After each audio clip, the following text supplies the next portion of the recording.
Hello guys, welcome in Saraswati study channel. आज की जो हमारी वीडियो है वो है 9th क्लास का द्वादश पाठ वांग मने प्राण स्वरूपम। ये जो पाठ है ये छंदोग्य उपनिषद से लिया गया है और इसमें वांग यानी कि वाणी, मन और प्राण इनके स्वरूप के बारे में बताया गया है। तो ज़्यादा देर ना करते हुए प्रस्तुत है इस पाठ की व्याख्या। श्वेत केतु भगवन, श्वेत केतु अहम वंदे। तो इस जो पाठ है इसमें श्वेत केतु जो है वो शिष्य है, वो अपने गुरु आरुणि से जो है इन तीनों के स्वरूप के बारे में जानना चाहता है। तो उनसे प्रश्नोत्तर के माध्यम से ये पूछ रहा है। तो श्वेत केतु, हे भगवान, मैं श्वेत केतु हूँ, वंदे, मैं आपको वंदे मतलब नमस्कार करता हूँ या आपकी वंदना करता हूँ। तो आरुणि कहते हैं, वत्स पुत्र चिरंजीव, चिरकाल तक जीवित रहो, इसका आशीर्वाद देते हैं। श्वेत केतु, भगवन, किंचित पृष्टुम इच्छामि, मैं कुछ पूछना चाहता हूँ। आरुणि, वत्स, हे पुत्र, किम अद्य तव्या पृष्टव्यम अस्ति, आपके द्वारा आज क्या पूछे जाने योग्य है। श्वेत केतु, भगवन, हे भगवन, ज्ञातुम इच्छामि यत् किम इदम मने, कि मैं ये जानना चाहता हूँ कि ये मन क्या है। तो आरुणि कहते हैं, वत्स पुत्र, अशितस्य अनस्य यो अनिष्टै तत् मने, कि खाए हुए, अशित मतलब खाए हुए अन्न का, यो अनिष्ट जो भाग ऊपर उठता है, तत् मने वो मन है। उसके बाद श्वेत केतु कहते हैं, कश्च प्राण, प्राण क्या है।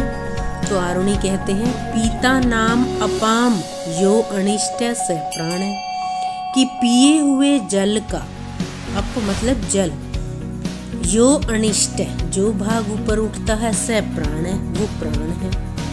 तो श्वेत केतु फिर कहते हैं कि भगवन का इयम वाणी वाक, कि ये वाणी क्या है।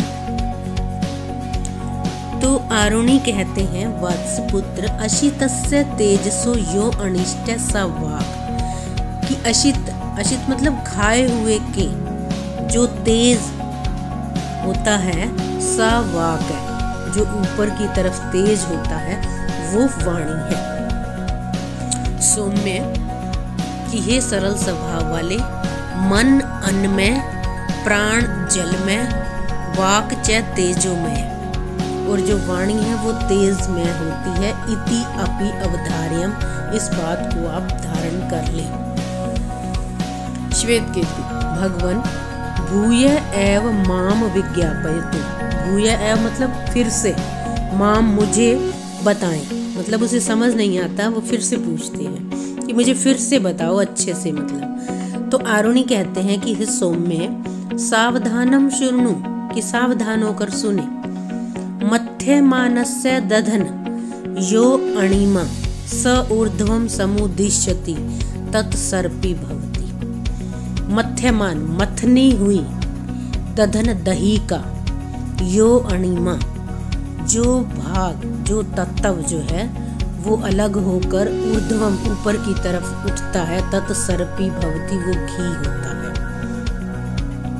श्वेत केतु, भगवन, हे भगवन, भवता घृत उत्पत्ति रहस्यम व्याख्यातम, घृत मतलब घी, कि आप भवता आपके द्वारा घृत उत्पत्ति, घी पैदा होने के रहस्य की व्याख्यातम बता दी गई है या व्याख्या कर दी गई है। भूय अपि श्रोतुम इच्छामि, कि मैं फिर से सुनना चाहता हूँ, मतलब उसे समझ नहीं आया। वो सिंपली बात ले रहा है कि जब दही को मथते हैं ना तो दही से मक्खन निकलता है, जो मक्खन जो है वो अलग हो जाता है और पानी और लस्सी सी जो होती है वो नीचे रह जाती है। तो वो ये समझ रहा है कि आपने तो मुझे घी बनाने का रहस्य बता दिया। तो आरुणि कहते हैं, एवमेव सौम्य, कि हे सौम्य, कि ऐसा है, अश्य मानस्य अनस्य कि खाए हुए अन्न का यो अणिमा जो तत्व ऊर्ध्वम समुद्दिश्य कि ऊपर की तरफ उठता है, तत् मन भवति वो मन होता है, अवगतम नैवा कि जान गए या नहीं। कि कहने का भाव ये है कि ऐसा कहा जाता है कि जैसा खाए अन्न वैसा होए मन, मतलब अन्न ईमानदारी का, हक का, मेहनत का खाया जाता है तो मन भी उसी तरह का हो जाता है। तो इसलिए कहा जाता है कि जैसा खाए अन्न वैसा होए मन। तो इस तरह से वो कहकर समझाते हैं। तो श्वेत केतु कहते हैं सम्यक अवगतम भगवन कि मैंने सही जान लिया। तो आरुणि फिर कहते हैं कि वत्स पुत्र पिये मानाम अपाम यो अणिमा स ऊर्ध्वम समुद्दिश्यति स एव प्राण भवति कि पिए हुए जल का, कि जो जल पिया जाता है, ठीक है, यो अणिमा जो भाग ऊर्ध्वम समुद्दिश्यति कहते हैं ना कि पानी का बुलबुले जैसे होते हैं प्राण। तो पिए हुए जल का जो भाग ऊपर की तरफ उठता है स एव प्राणो भवति वही प्राण होते हैं। कि प्राण क्या है कि एक छलावा, एक बूंद जल की, कि जैसे बूंद जो है वो छलक जाती है ऐसे ही प्राण जो है वो इस शरीर से अलग हो जाते हैं। तो प्राण जो है ना वो इस पानी के बुलबुले के समान है। श्वेत केतु भगवन वाचम अपि विज्ञापयतुम कि अब वाणी भी बता दे। आरुणि सौम्य अश्य मानस्य तेजसो यो अणिमा स ऊर्ध्वम समुद्दिश्यति कि खाए हुए अन्न का जो तेज ऊपर की तरफ उठता है, सा खलु वाक भवति वो निश्चय से वाणी होती है। इस तरह से कहा जाता है ना कि ईमानदारी, हक जो है, अच्छा स्वादिष्ट, मतलब भगवान का नाम लेते हुए जब हम खाना खाते हैं तो हमारे विचार अच्छे हो जाते हैं और हमारे मुख से जो है ना जैसे विचार होंगे वैसी वाणी निकलती है। तो इसलिए कि खाए हुए का तेज एक तरह से तेज है वो, और वो तेज वाणी के रूप में बाहर निकलता है। वत्स पुत्र उपदेशा अंते उपदेश के अंत में भूयो अपि आप भी त्वाम अपि त्वाम विज्ञापितुम इच्छामि कि मैं तुम्हें फिर से बताना चाहता हूँ कि अन्न में भवति मन, कि मन अन्न में होता है, आप में भवति प्राण, और प्राण जल में होते हैं, तेज में भवति वाक इति, और वाणी जो है वो तेज में होती है। किंच यादृशम अन्न आदिकम गृह्णाति मानव स तादृशम मेव तस्य चित्त आदिकम भवति इति कि जैसा मनुष्य अन्न ग्रहण करता है वैसा ही उसका चित्त होता है। मम उपदेश सार, ये मेरे उपदेश का सार है। वत्स पुत्र एतत् सर्वम हृदयेन अवधारण कि इस सब को हृदय से धारण कर ले।